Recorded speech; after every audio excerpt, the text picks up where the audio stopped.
जय जशोदानन्दन व्रज जनरञ्जन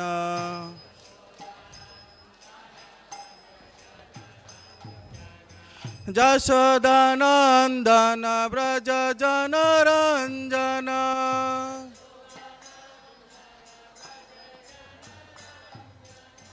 जशोदानन्दन व्रज जनरञ्जन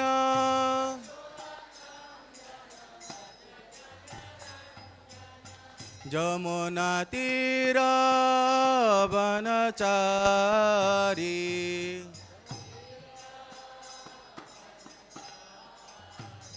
जय राधा माधव जय Kunj Bihari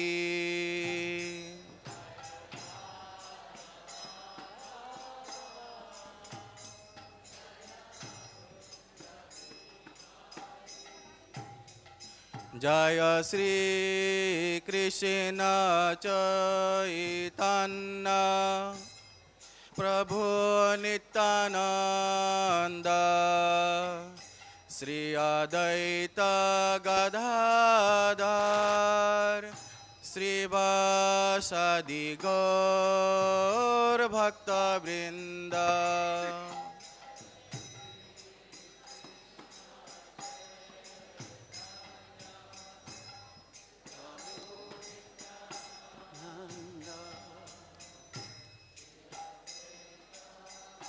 Radha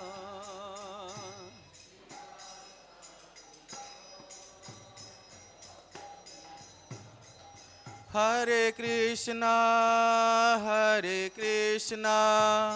Krishna Krishna Hare Hare Hare Rama Rama Rama Hare Hare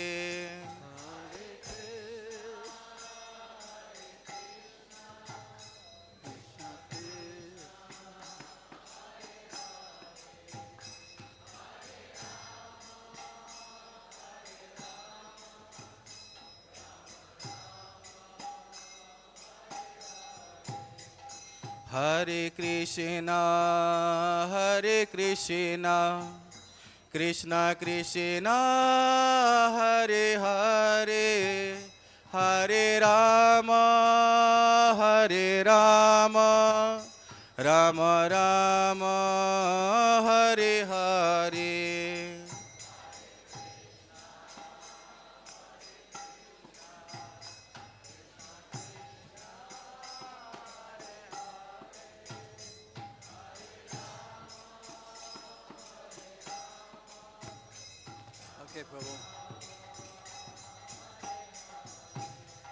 जय राधा श्याम सुंदर राधे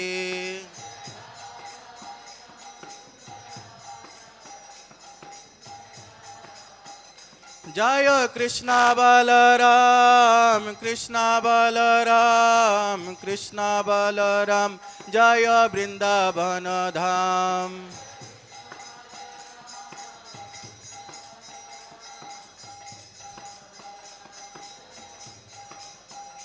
जय गौरनिताय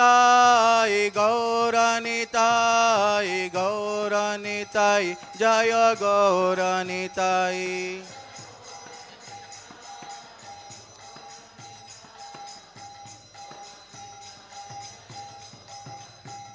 जय जय Prabhupada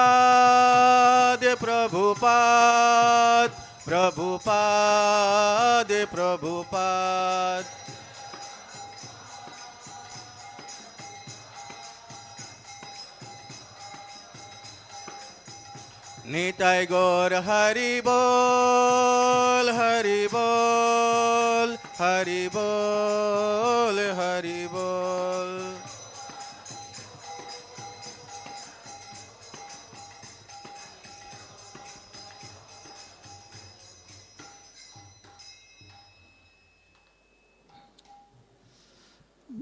Jayam Vishnupad, Paraman, Paraman, Sapari, Prajakachara, Jostatara, Satasi, Siman, His Divine Grace, A.C. Bhaktivedanta Swami Srila Prabhupada ki jai, Ananta Koti Vaishnavindi ki jai, ISKCON founder Charles Srila Prabhupada ki jai, Prem Sikho, Sri Krishna Chaitanya, Prabhu Nityananda, Sriya Dvaita Gadadhar, Srivasari Gaur, Bhaktivinoda ki jai.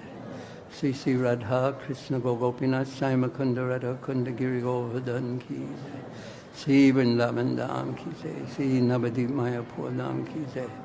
Ganga Mai ki jai. Jamuna Mai ki jai.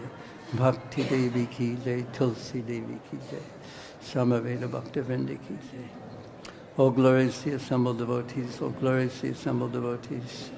All glories to the assembled devotees, all glories to Sri Guru and Gauranga Nitai Gaur Premanande Hari Hari Bol. Nama Om Vishnu Padaya Krishna Prastaya Bhutale Srimati Bhakti Vedanta Swamini Tanamane Namaste Saraswati Devi Gaudamani Pacharane Nivasesha Sanyavadi Paschatya De Satarane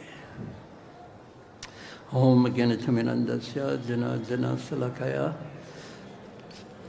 Chaksu Samilitan Jena Tasmai Sri Gurave Namah Sri Chaitanya Manobhistam Stapitam Jena Bhutale Sayam Rupa Kadamayam Dadati Sahapandantikam Vansakalpatubhyascha Kripa Sindhu Vacha Patitanam Prabhinebhyo Vaishnavebhyo Namo Namah.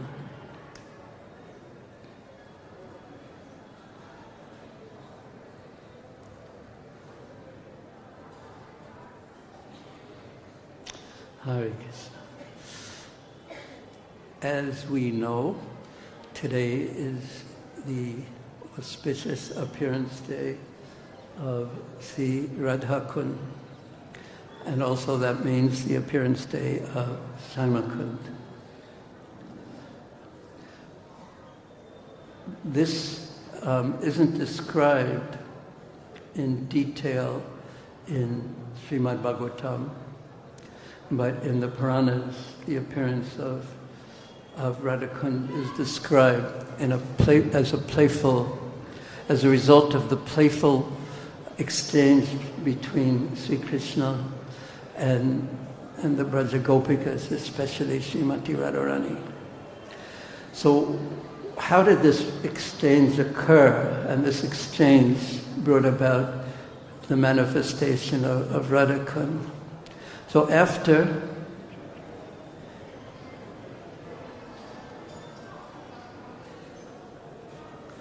if you start playing with your phone, I'll also play with my phone. I put it in the silent mode. Okay. That's one step worse than throwing it in the Yamuna, but it's acceptable. So many devotees call our mobile phones the weapon of mass distraction because they so much captivate our mind. When we walk out of the door of our house, if we don't have our mobile phone with us, we think that we are in great danger.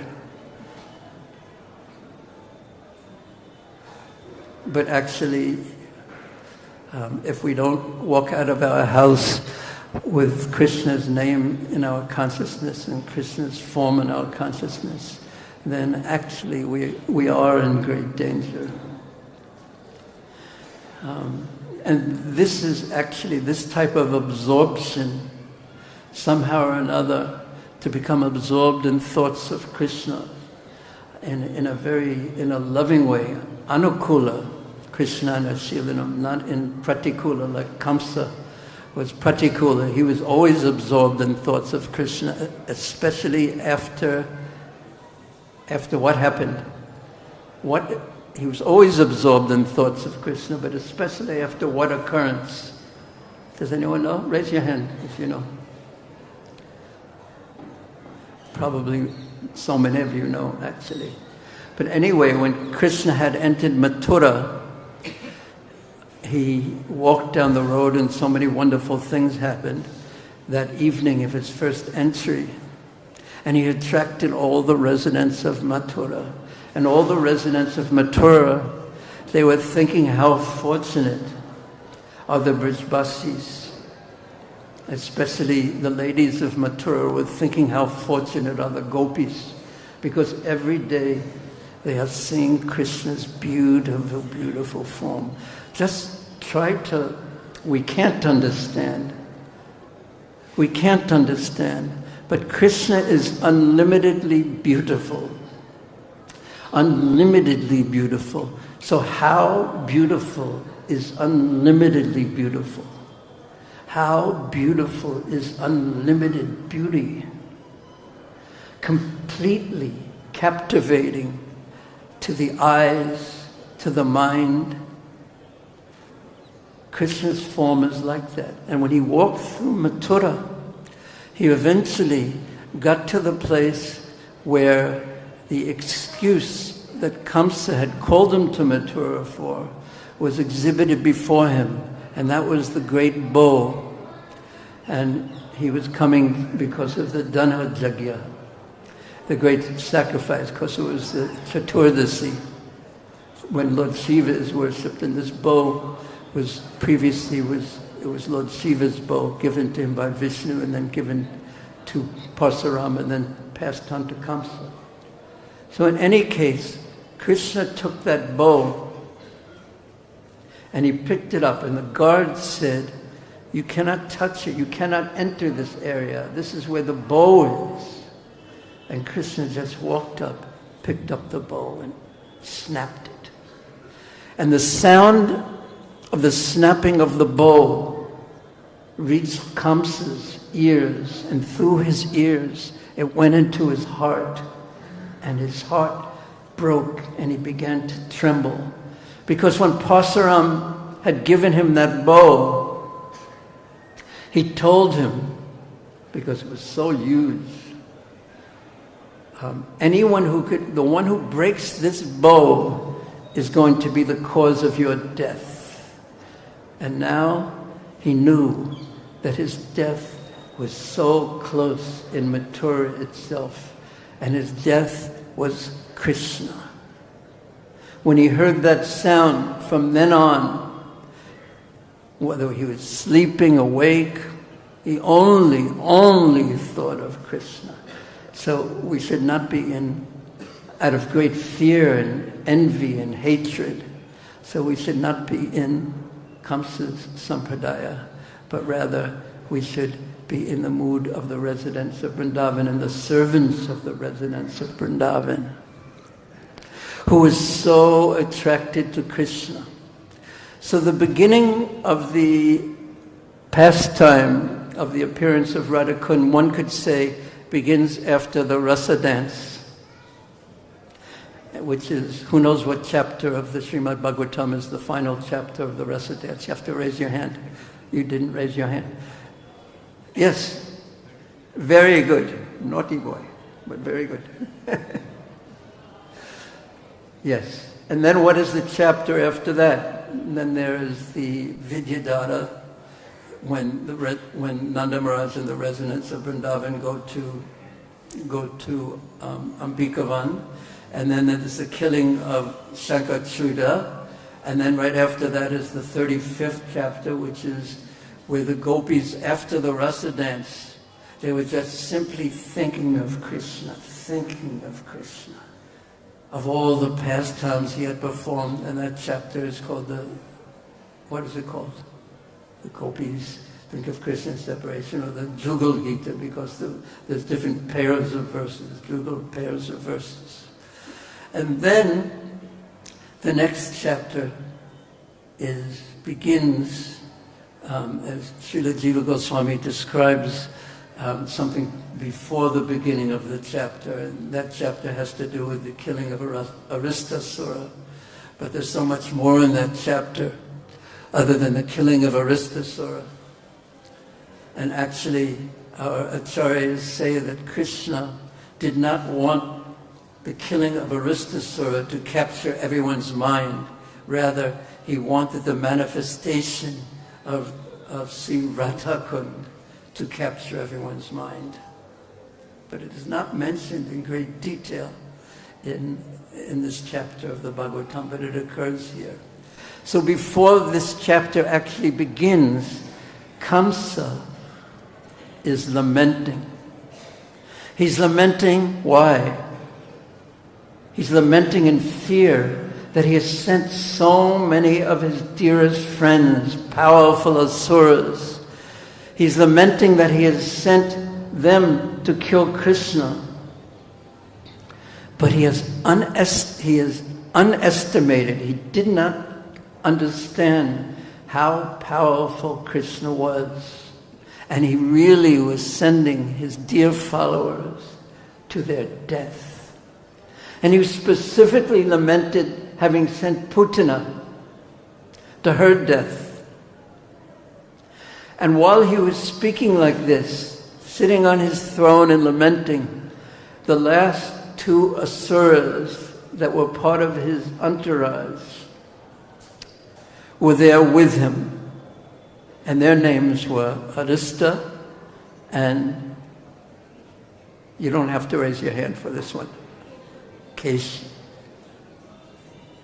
So in one sense, this is a glorious chapter because Arista is killed in this chapter and Keshi is killed in the next chapter. But something happens in this chapter, and it's not the death of Aristasura, and it's not the establishment of Sri Radha Kund or Sri Shama Kund that fills the devotees with unhappiness. Rather, I'll tell you later. Yes, but it's the cause of great sadness, something that happens. But in any case, Kamsa had brought Aristasura and Keshi in his presence, and he was lamenting, and he asked them, Maharaj, Hare Krishna, thank you. So happy to see you. Forever young. You're okay? How long have you been in Vrindavan? 3 years? Oh. Hare Krishna. So he asked them, he was running out of ideas by his own intelligence. He asked them, what should I do? And they said, we don't even need your order. We know what we will do. And they were thinking, we will kill Krishna. Kamsa said, Arista, you go first. And Keshi, just in case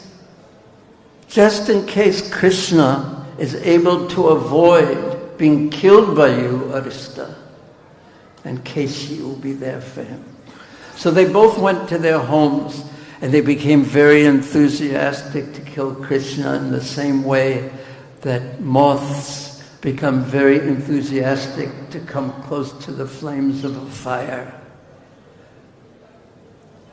So Aristasura, and Arista, I found out by the mercy of Srila Jiva Goswami, means Aristasura is he who gives trouble to the cows. And so ironic that he was in the form of a bull. He was proud. He was huge. The hump on his back practically was indistinguishable from the clouds in the sky. He raised his tail high in his pride, thinking himself, no one can touch me. I am so powerful. He was proud. He was arrogant. He began roaring. Does anyone know how to make bull roaring sounds? Do we have any extremely talented devotees? I think not the Matajis for sure. Hare Krishna. He can do it. Where is Dinabandhu? Right. You can do it? No, no. Dinabandhu is like Rajnikant, he can do anything.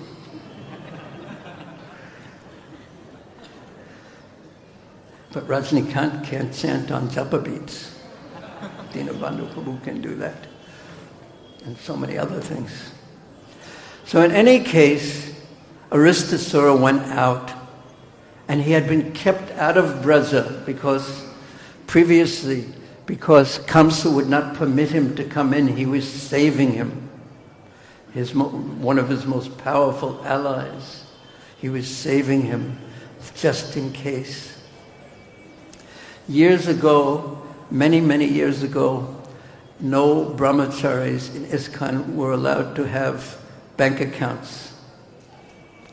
And if some brahmachari had a bank account, they would call it his bloop fund, just in case. So Kamsa was keeping Aristasura and Keshi in that way, just in case.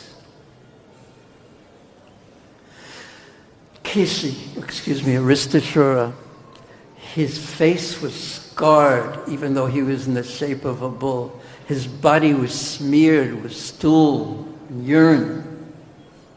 And his face was scarred because he would run through the forests and knock down trees. This was his pleasure. And he would try to kill and disturb and kill any sages who were performing austerities. He would kill cows. And he entered Vrindavan roaring. And he went to very close to what Srila Jiva Goswami calls Braja, but it sounds like it's Nandagam.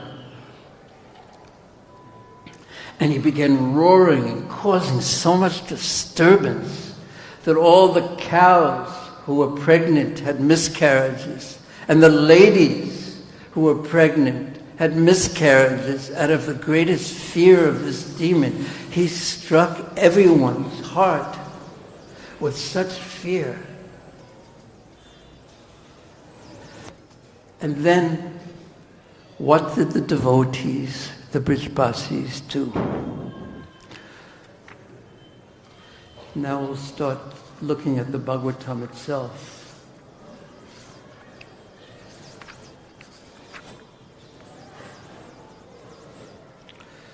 The demon Arista came to the cowherd village in the form of a bull with a large hump. The earth trembled. He cut the earth with his hoofs, and it trembled.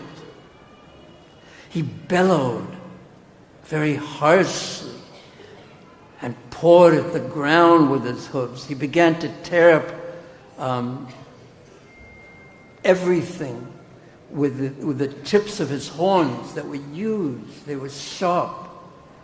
He would pass stool and urine now and then. His eyes were glaring like the sun.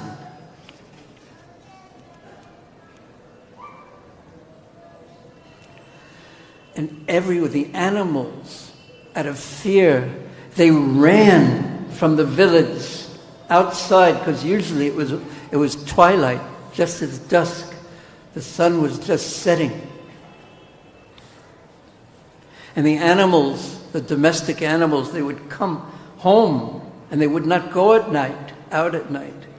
But out of fear, they ran outside the village.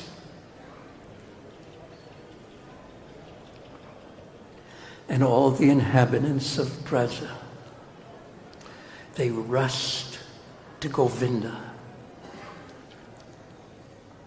They rushed to Krishna's side. Anena sarvadogani yanjas asyatarisyata. Sri Gargamuni, Sri Gargacharya had told Nanda Maharaj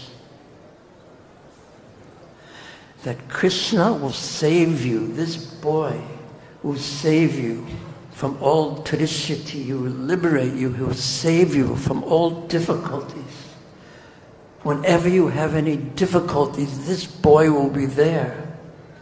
Some of our acharyas say that when they called out, and this was the habit of all the residents of Vrindavan, and if one wants to become a resident of Vrindavan in the deepest sense, this is the first habit that one has to develop.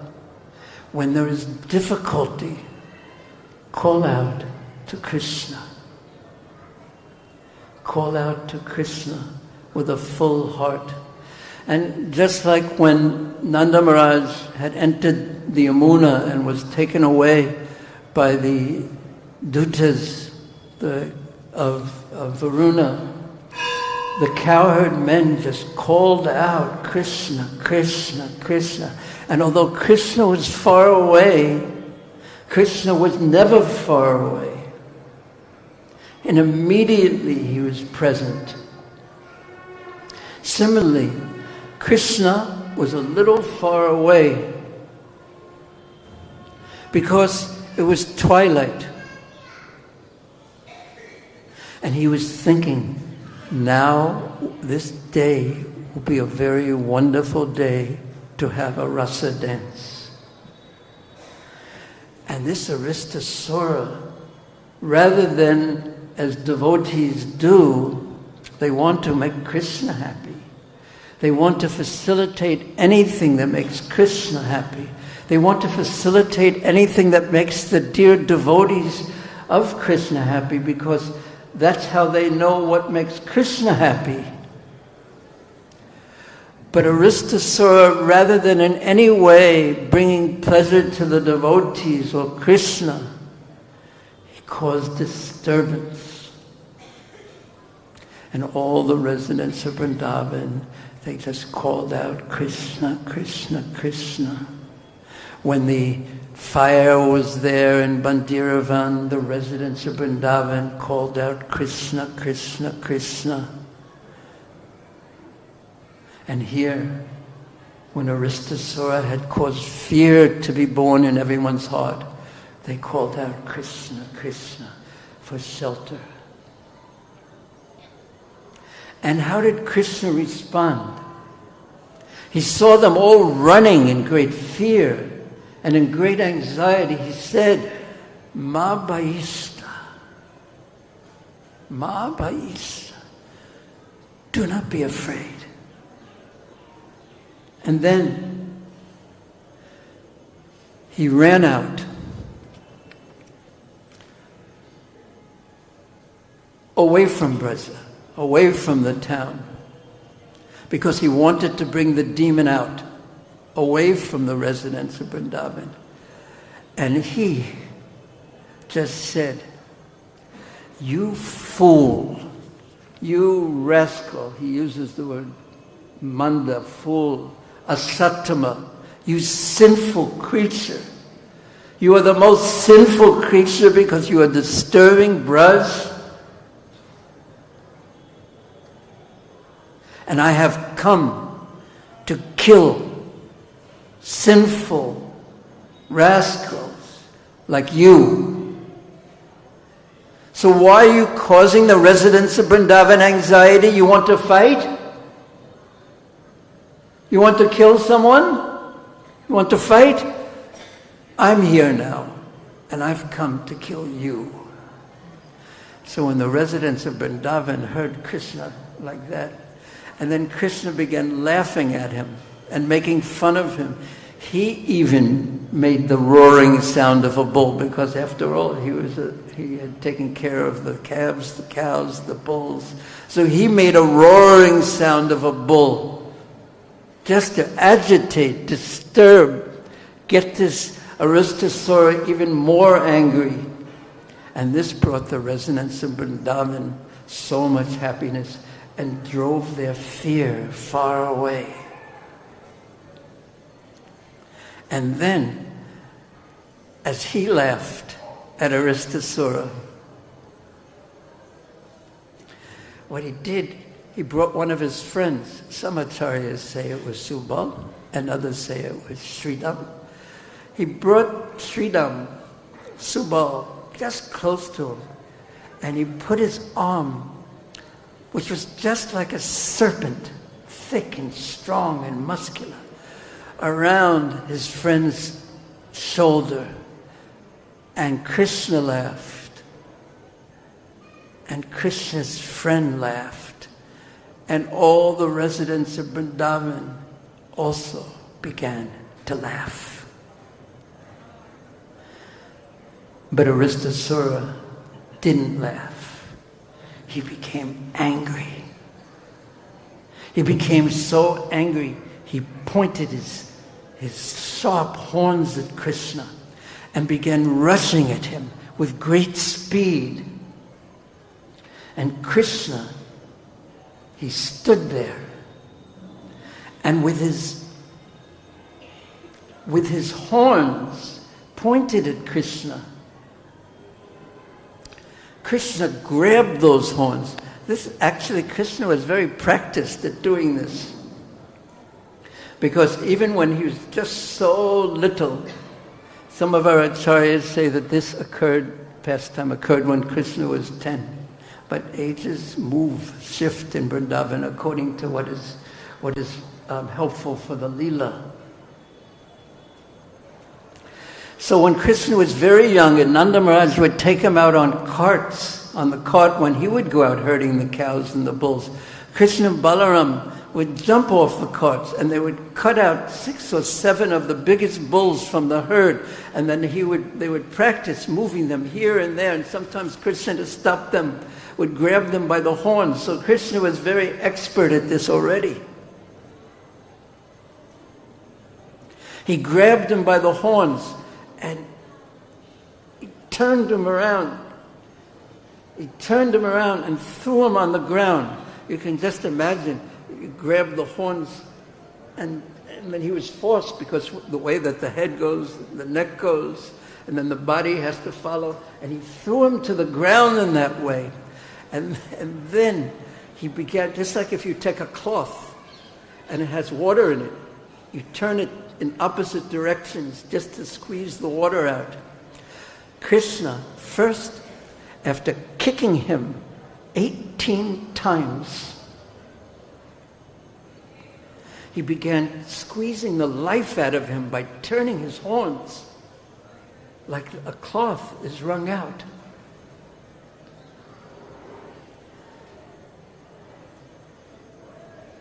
This Aristasura, and I must say, it's important to say at this point that why Krishna was calling him, insulting him, calling him asatam, and such a rascal, he was showing that you are a demon, you are not actually a bull, because it was improper for him to kill a real bull, of course, because bull means dharma.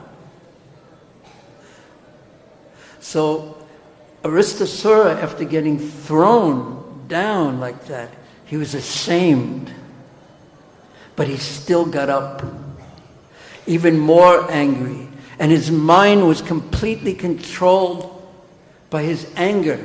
And when the mind is, of course, none of you know what that's like, but when the mind is completely controlled by anger, you can't see anything else. And when one is angry, one is capable of doing anything because one doesn't see anything else other than his own anger. So this this demon in the form of a bull, with his mind completely controlled by anger, he rushed towards Krishna again. And Krishna thought, what is the use of playing with this demon any further? For Krishna is all his keli, his kelan, his playing. So he threw him down and he pulled out one of his horns, left horn to be exact. That's this one. And he began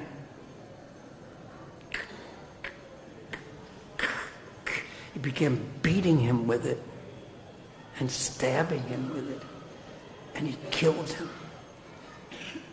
But some of our acharyas say, because the verse says, the Bhagavatam verse says, he sent him to the court of Yamaraj. So some of our acharyas, not wanting Krishna to even be accused of having killed a bull, even though it wasn't a bull at all.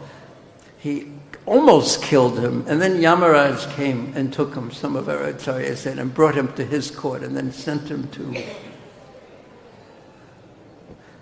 Narak, to hell. Some of our acharyas say that. So then everyone became ecstatic when Aristasura was killed, and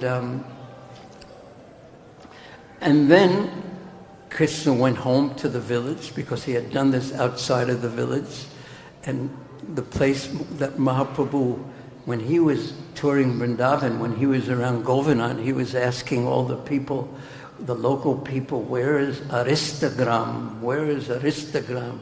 Where is the village in which Aristasura was killed in? Because in that village, because while Aristasura was charging, Srila Jiva Goswami says that Krishna put his heel in the ground, and he also, there were so many things that my very faulty mind couldn't remember. But Krishna, when he was challenging Aristasura, he took his hand and just slapped his arm and made it a great sound. Just, what are you? Then he roared, and he put his heel in the ground. And that heel mark, which was away from the village of Braja, actually ended up being Samakund. Expanded, of course. So Krishna then went home, and his parents everyone was so joyous when Krishna went home. And then he told his parents, now I am so tired from my long day of cow herding and my having killed this Aristasura, that now I will go to sleep.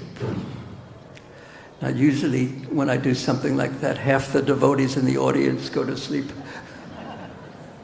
And even I can go to sleep too, but I won't. But instead of going to sleep, do you know what Krishna did? He took out his flute.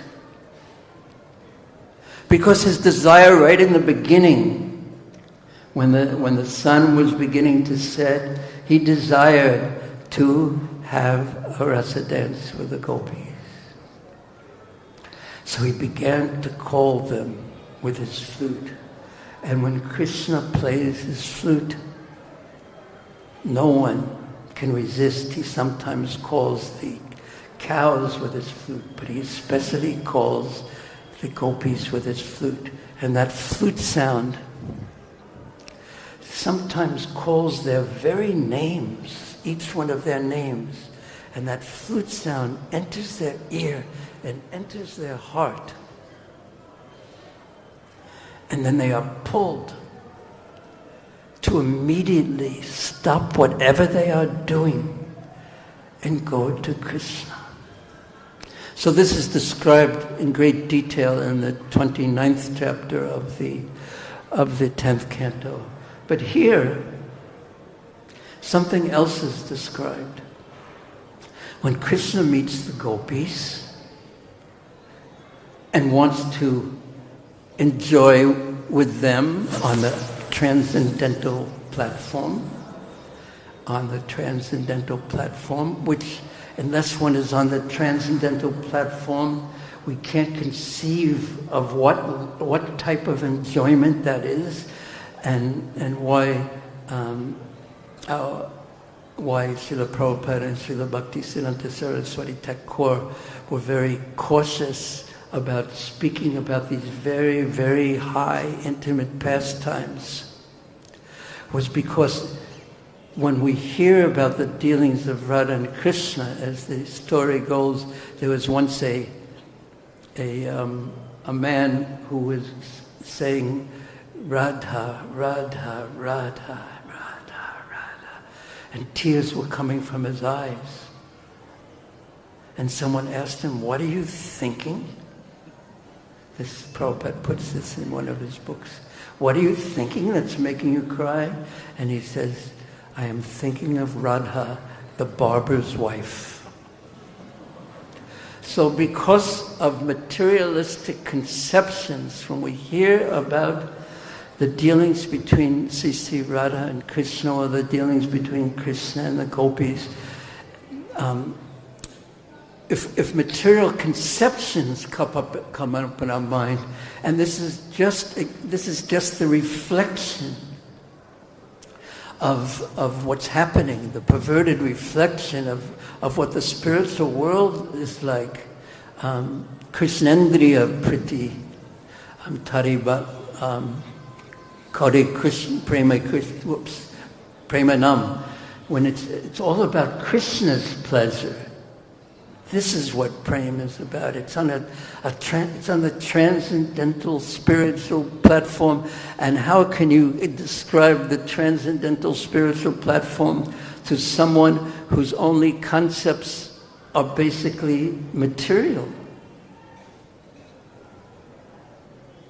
Or one can say it's not that. It's not that. It's something that's so subtle and something that's so pure. It's something that has no selfishness, no swartha, no selfishness attached to it. It is something so wonderful. It is something eternal. It is something that's based on prema, not lust, not kam, not atma indriya priti, but Krishna indriya priti.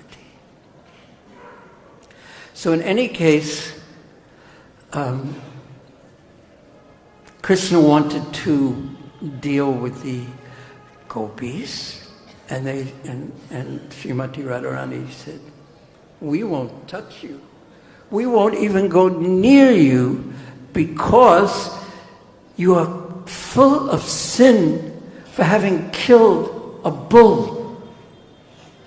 And Krishna said, "That wasn't a bull, that was a demon in disguise as a bull.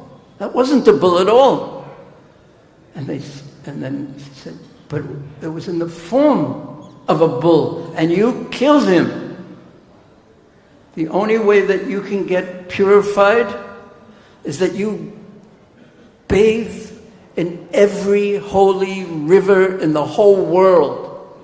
Go and do that, and then maybe we can talk later."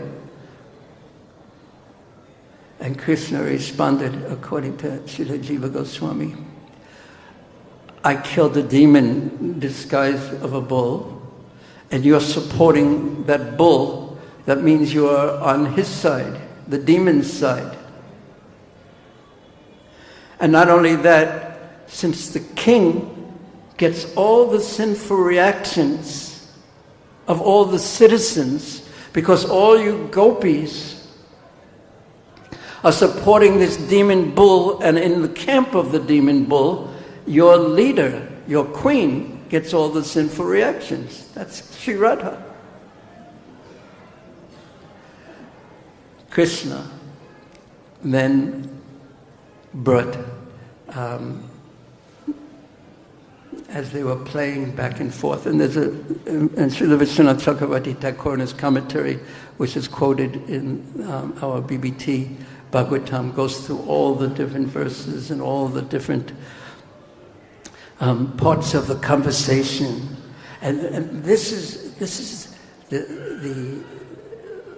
so much of the dealings between Sri Radha and Krishna is this playful going back and forth and arguments, but this is all based on love, and it's giving. Because everyone is so clever. The gopis are so clever, and Krishna is so clever. And they're going back and forth, and don't take the flowers. These flowers belong to, I'm giving you, you have to pay taxes if you're going to collect the flowers. No, this is our forest. This is the forest of Srimati Radharani, she's Vrindavani story, back and forth. So the same type of loving quarrels go back and forth. And in this way, there's so many sweet, sweet exchanges that take place.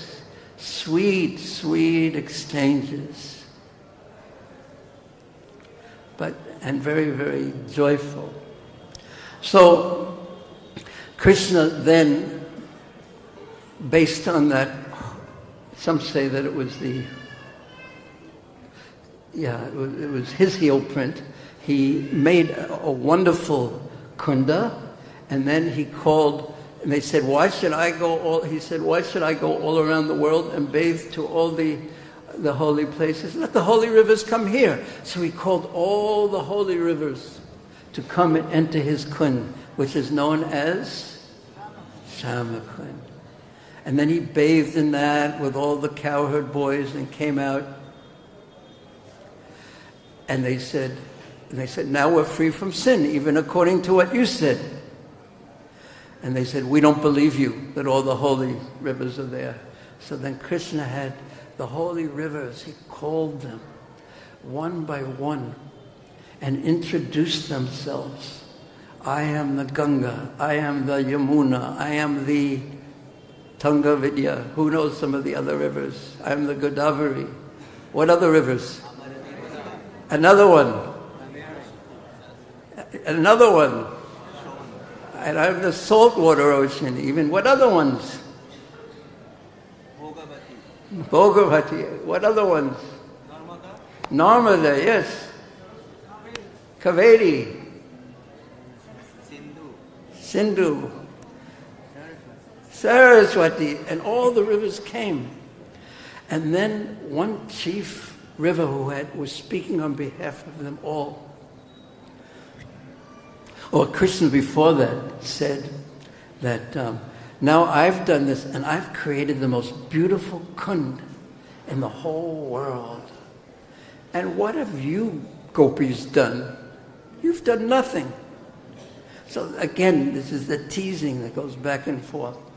So then the gopis got together and they said, now let us make another kund to the west of his kund, which is even more beautiful. And they began digging it out, and within 1 hour or two, they had made beautiful Radha Kund. And then this one effulgent representative of all the holy places. Oh, I wish I could read this, because I won't be able to do it justice by my inabilities to remember. Just one moment.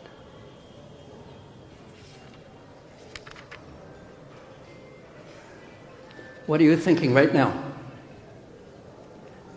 Huh? Blank. You're thinking blank. Well, instead of that. Yes. What were you thinking?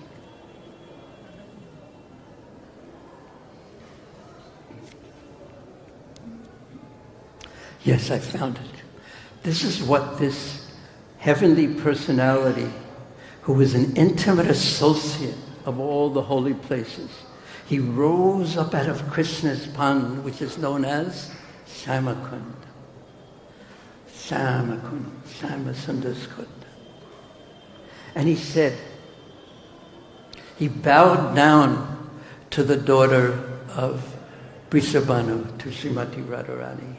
And he said, tears were pouring from his eyes. And he said, O Goddess, O Devi, even Lord Brahma himself, who knows all Shastra, he cannot understand your glory. Nor can Lord Shiva understand your glory, O Sri Radha. Nor can even Lakshmi Devi understand your glory.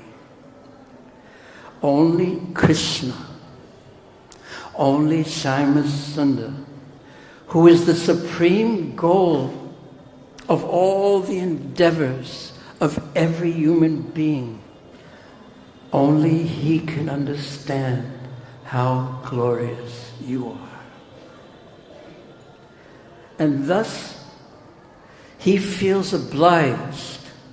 Krishna, Shyamasundar, feels obliged to personally make sure that he washes away the slightest bit of perspiration or sweat, when you are even a little bit tired or fatigued. He is always anointing your lotus feet with nectar and yavak and decorates them. Krishna himself anoints the lotus feet and decorates the lotus feet of Sri Radha with ankle bells. And he rejoices and feels most fortunate when he sees the tips of the toes of your lotus feet. On his order, we have immediately come here to live in this most excellent pond, which he created by one stroke of his heel. But only if you now feel satisfied with us.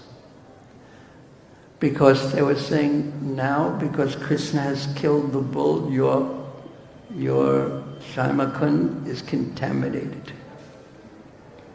And we won't bathe in it. But now, this most exalted heavenly personality says we will only be satisfied if you are satisfied with us and bestow upon us your merciful glance. So when Sri Radha heard this, her heart interacted, and because she is naturally very compassionate, she said she was pleased and satisfied with the waters. And she said, kindly tell me your desire.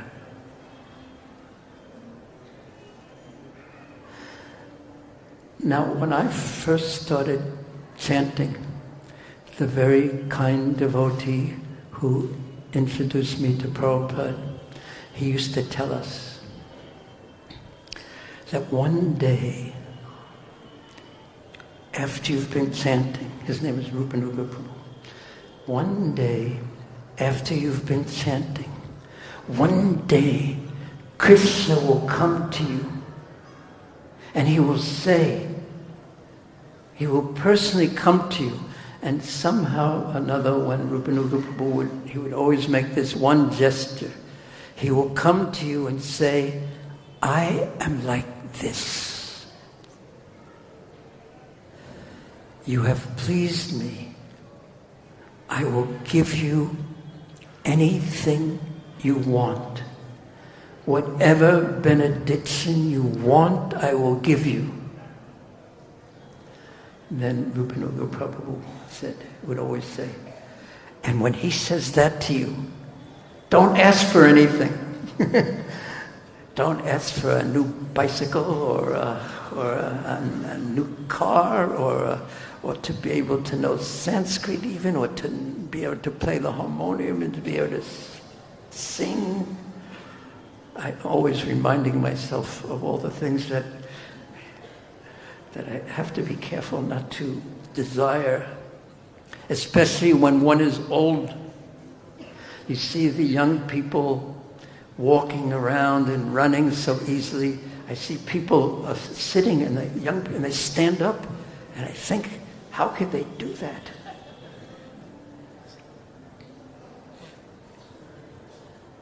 And then I remember, I used to be able to do that.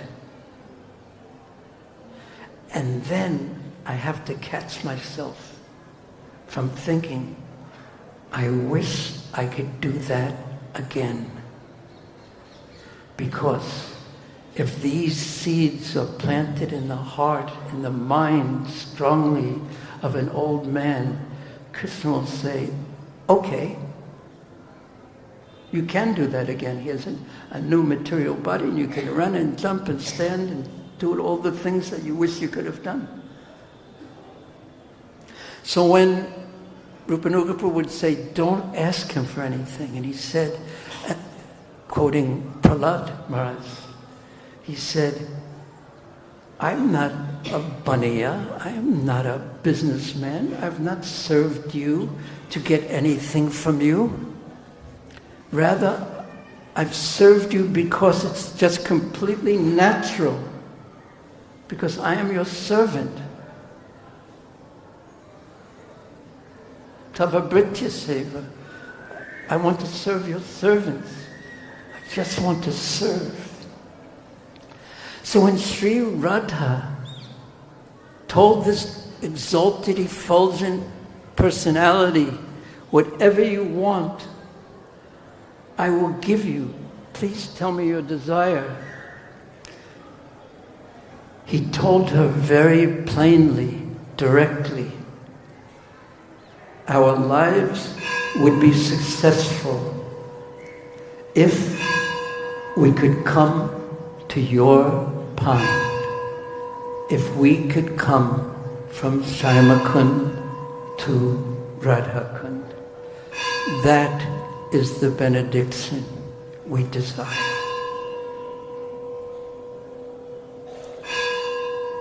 Sri Radha then looked out of the corner of her eye at Shyamasundar. And then she smiled and replied, please come. And all the gopis agreed. And everyone became immersed in an ocean of happiness. And every creature who was nearby, their beauty increased because their happiness increased. So then, gaining the grace of Srimati Radharani, the holy rivers and lakes in Sri Krishna Kund, they forcibly broke through the boundary walls and swiftly filled Radha Kund with their waters. And Krishna then said, my dear Radha, may your pond, may this pond of yours become even more world-renowned than my Shyamakund. I will always come here to bathe and to enjoy my water pastimes. Indeed, this lake is as dear to me as you.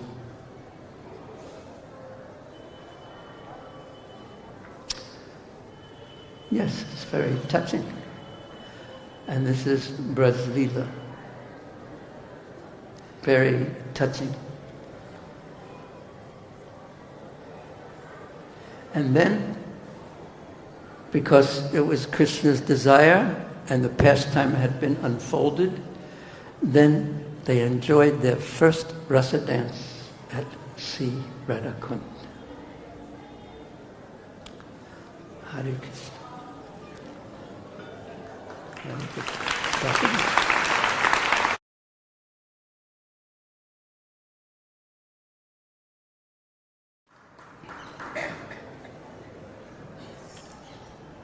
So I could say just a few little things that I just found out just before I came. One is I checked Srila Bhaktivinoda Thakur's Sri Krishna Samhita because he describes in that all the asuras and what anarthas they represent. And he also says that the asuras that were killed by Krishna after the rasa dance have significance, and one has to be, even an advanced devotee has to be careful of these anarthas. And I would like to actually read it, what he said, rather than me just reciting it. But it will just take one moment. Yes. this is what Bhaktivinoda Thakur says that Aristasura represents, because remember, he's appearing after the rasa dance, after Shankachuda and Vidyadhara wasn't killed. He, like a snake, he was in the form of a snake, so snakes don't die to get a new body. They shed their old body, so he shed his old body and became a Vidyadhara, but Shankachuda was killed. And then right after that, there was the Jugal Gita, where the gopis are feeling separation, and directly after that, right before the killing, right before the Kesi is killed, Aristasura comes. So this is what Srila Bhaktivinoda Thakur says about Aristasura. Many weak-hearted people give up the path of regulative principles and the Vaidhi-marg and enter the path of Rag-marg, attachment. When they are unable to realize the soul's spiritual attachment, they behave like Aristasura by cultivating material attachments that are reflections of the spiritual attachments. They will be killed by the strength of Krishna. The example of this obstacle is regularly found amongst the selfish, soul-bottled devotees, because Srila Jiva Goswami describes in Bhakti Sandarbha that Vaidhi Bhakti, when one is before the platform of Bhava Bhakti, it's used to support, to help the development of attachment to Krishna. And therefore, the appropriate vidhis should not be given up, but they should be held on to very tightly because they support, they help so much.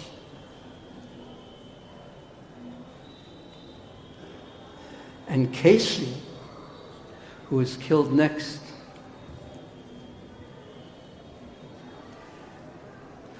is the pride that comes thinking that one is more expert than others in devotional service.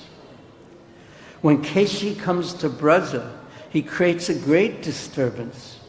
As a Vaishnava gradually begins proclaiming his own superiority, a mentality of disrespect for the Lord arises and the devotee falls from his position.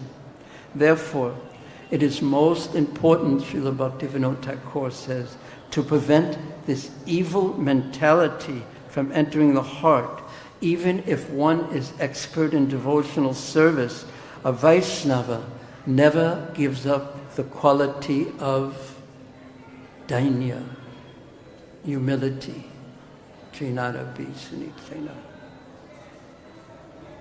This is the 18th obstacle.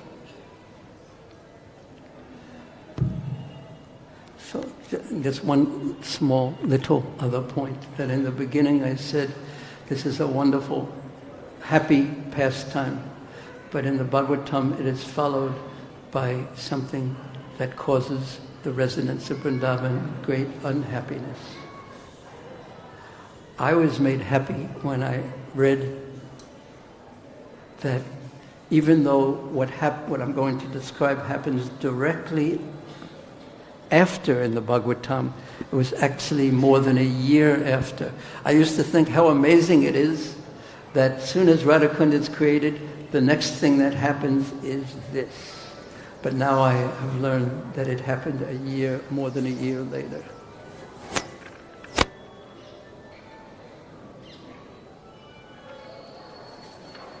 Right after the killing of Aristasura,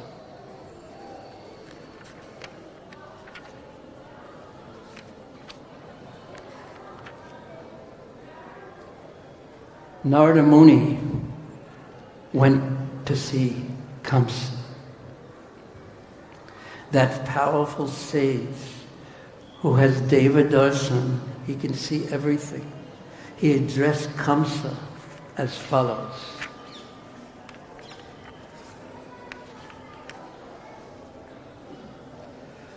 Yashoda's child was actually a daughter, and Krishna is the son of Devaki. Also, Rama is the son of Rohini. Out of fear, Vasudeva entrusted Krishna Balaram to his friend Nanda Maharaj, and it is these two boys who have killed your men. Narada knew that it was time for Krishna to end his Vrindavan pastimes. A great ocean of tears came to the residents of Vrindavan, especially the Braja Gopikas. Immediately, Kamsa became furious. And he lost again, furious, and lost control of his senses. He picked up his sharp sword, and he was ready to kill Vasudeva. And Narada Muni said, if you kill Vasudeva, then you'll never see Krishna until he comes to kill you.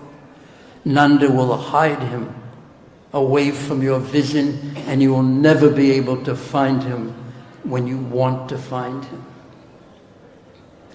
So then, Kamsa, thinking always and only of his own welfare, pure selfishness, he began making his plan to bring Krishna to Mathura, which is another topic that is so sad, but yet glorifies the residents of Vrindavan, and especially the Braja Gopikas and their complete attachment to Krishna.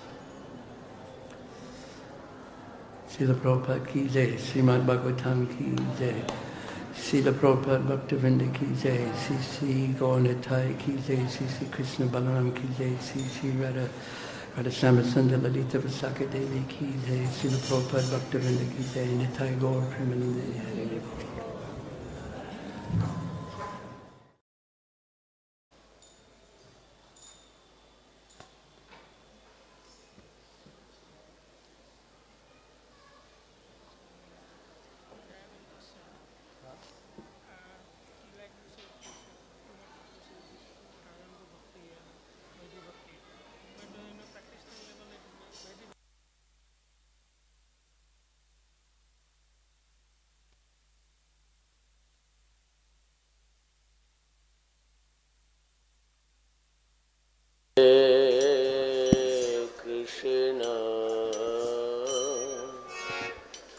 Krishna Krishna